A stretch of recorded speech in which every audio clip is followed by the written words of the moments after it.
రేపే బుధవారం. రేపు బుధవారం రోజున కేవలం ఒకే ఒక్క రాగి ఆకుతో మీరు ఎక్కడ జ్యోతిష్యం చెప్పించుకున్నా అస్సలు నమ్మకం కుదరలేదా? అలానే మీ సమస్యలు కూడా నెరవేరలేవా? అయితే ఒక్కసారి ఈ యొక్క గురువుగారిని నమ్మకంతో సంప్రదించి చూడండి. ఖచ్చితంగా మీ సమస్యలన్నీ కూడా 24 గంటల్లోనే తీరిపోతాయి. శ్రీ వారాహిదేవి జ్యోతిష్యాలయం, పండిత్ నంబూదరి, అలానే వశీకరణ స్పెషలిస్ట్ కూడా.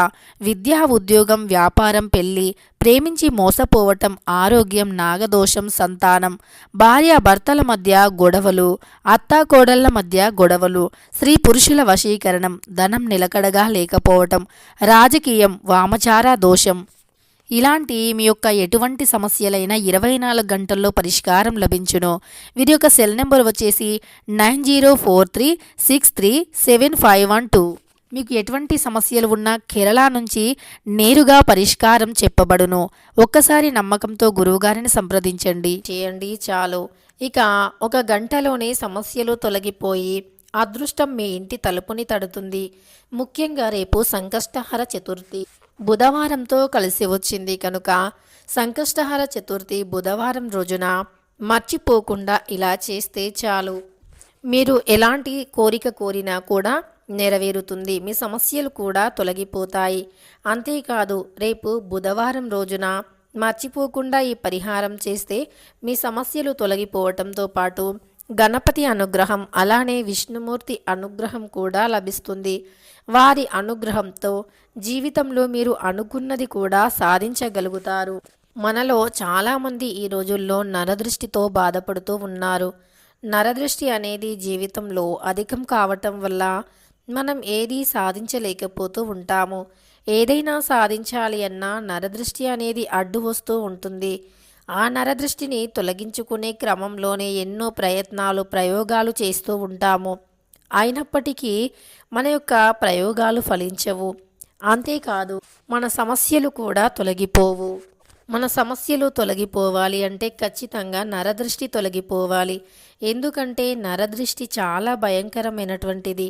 నరదృష్టికి నల్లరాయి కూడా పగులుతుంది అంటారు పెద్దలు.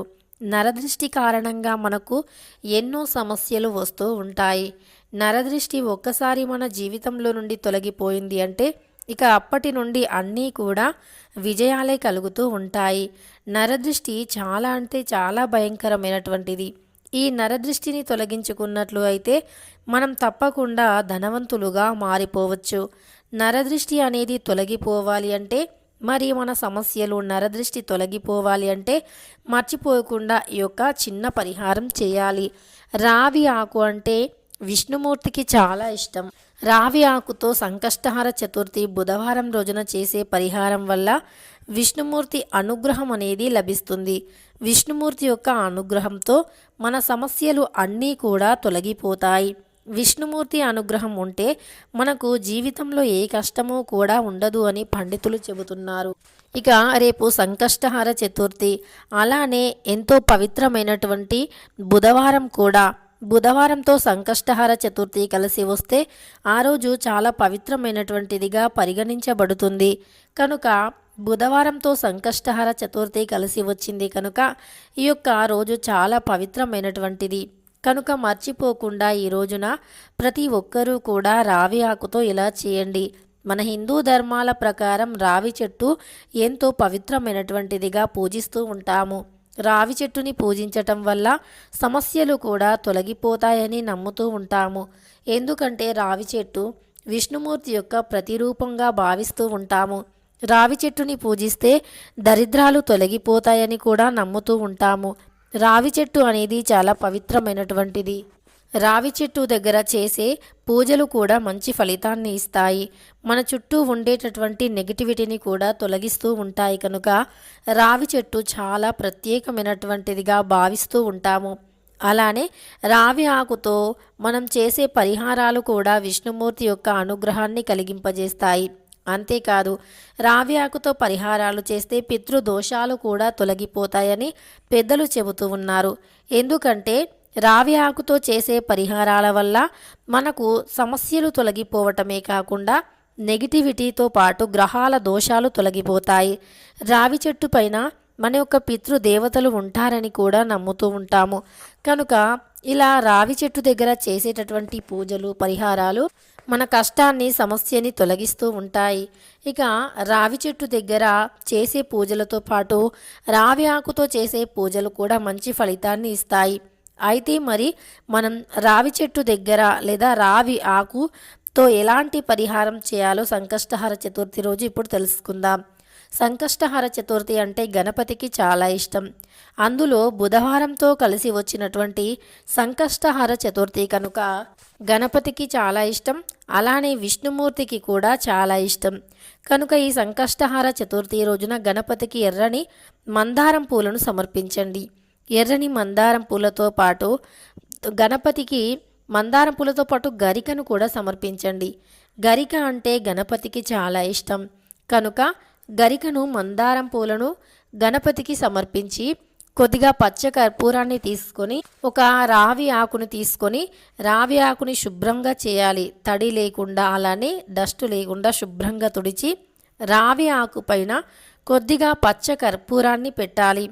అలా రావి ఆకు పైన కర్పూరాన్ని పెట్టడం ఎందుకు అంటే కర్పూరం విష్ణుమూర్తికి చాలా ప్రీతికరం. కర్పూరం అంటే విష్ణుమూర్తికి చాలా ప్రీతికరంతో పాటు విష్ణుమూర్తి యొక్క అనుగ్రహాన్ని కలిగింపజేస్తుంది. కర్పూరం దైవానుగ్రహంతో అంటే దైవానుగ్రహాన్ని పొంది ఉంటుంది కర్పూరం. కర్పూరంతో చేసేటటువంటి పరిహారాలు దైవానుగ్రహాన్ని కలిగింపజేస్తాయి. కనుక పచ్చకర్పూరం ప్రతి ఒక్కరి ఇంట్లో ఉంచుకోవాలి. ఎందుకంటే పచ్చకర్పూరం వల్ల మన సమస్యలు తొలగిపోతాయి. పచ్చకర్పూరం వల్ల మన దరిద్రాలు తొలగిపోతాయి. పచ్చకర్పూరం పవిత్రమైనటువంటిది. పచ్చకర్పూరం అంటే విష్ణుమూర్తికి చాలా ఇష్టం. ముఖ్యంగా ఈ యొక్క బుధవారంతో కలిసి వచ్చినటువంటి సంకష్టహర చతుర్థి రోజున కర్పూర హారతిని విష్ణుమూర్తికి సమర్పించండి. కర్పూర హారతిని విష్ణుమూర్తికి సమర్పించటం వల్ల ఖచ్చితంగా మన సమస్యలు కూడా తొలగిపోతాయి. అదృష్టం కలిసి వస్తుంది. కనుక కర్పూర హారతిని విష్ణుమూర్తికి సమర్పించండి. కర్పూర హారతి వల్ల మన యొక్క నెగిటివిటీ కూడా తొలగిపోతుంది.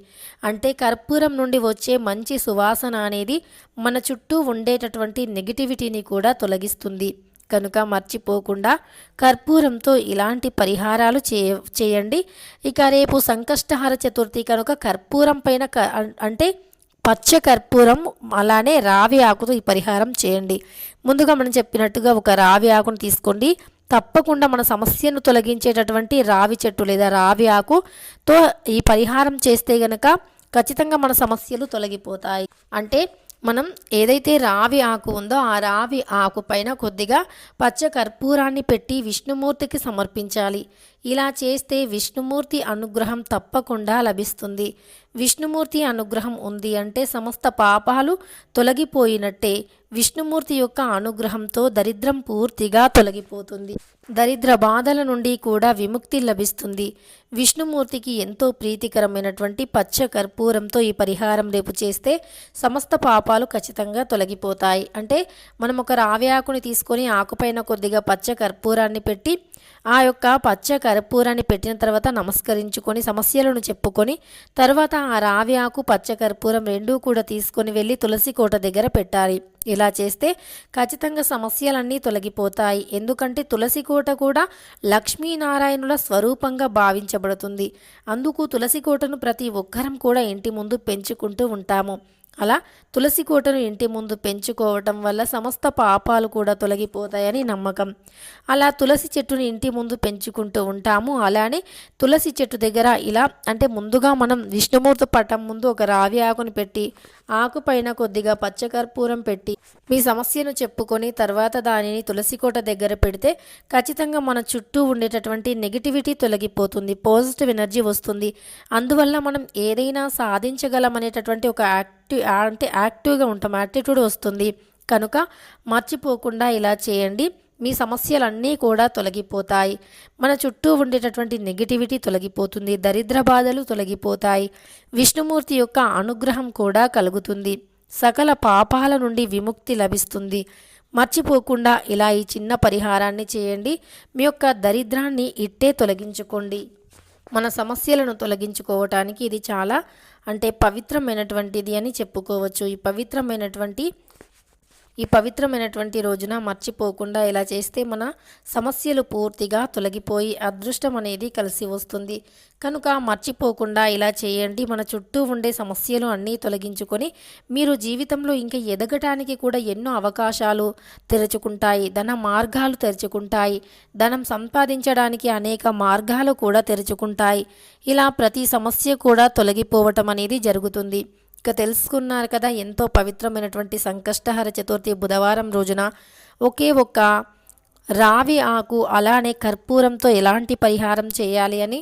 వీడియో నచ్చితే లైక్ చేయడం మర్చిపోకండి. ఇలాంటి ఎన్నో వీడియోస్ కోసం ఛానల్ని తప్పకుండా సబ్స్క్రైబ్ చేసుకోండి.